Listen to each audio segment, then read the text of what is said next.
Calculating averages. Data interpretation techniques unveiled. Hello, dear learners. Today, we're diving deep into a critical component of data interpretation in GMAT and GRE math, calculating averages. Averages can sometimes be tricky, but with the right strategies, you can master them in no time. Let's get started. At its core, an average is simply the sum of a group of numbers divided by the count of those numbers.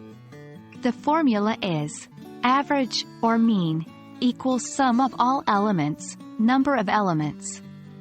For example, if you have the numbers 2, 4, 6, 8, and 10, the average would be 2 plus 4 plus 6 plus 8 plus 10. 5 equals 30 divided by 5 equals 6. 1. Not counting correctly.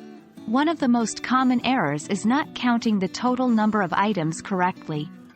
Always double-check. 2. Misinterpreting data, especially in graphs or charts. It's easy to misread values. Make sure you're pulling the right numbers. 3. Forgetting units.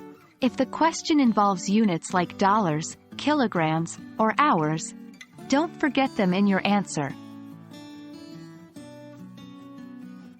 1. Weighted averages. When groups have different numbers of items, remember that some groups influence the average more than others. 2. The balance point concept. Think of averages as a balancing point. If you know the average in one of the numbers, you can often figure out another missing number. 3. Using approximation. Sometimes, you don't need the exact average.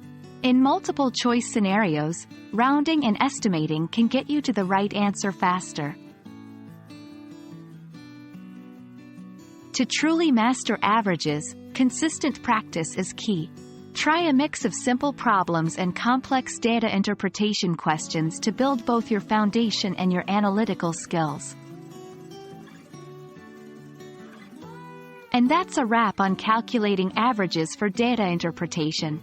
With these strategies in your toolkit, tackling average-based questions will become a breeze.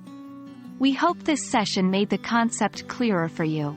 Remember, every math problem has a solution, and with practice, you'll find it. Happy studying!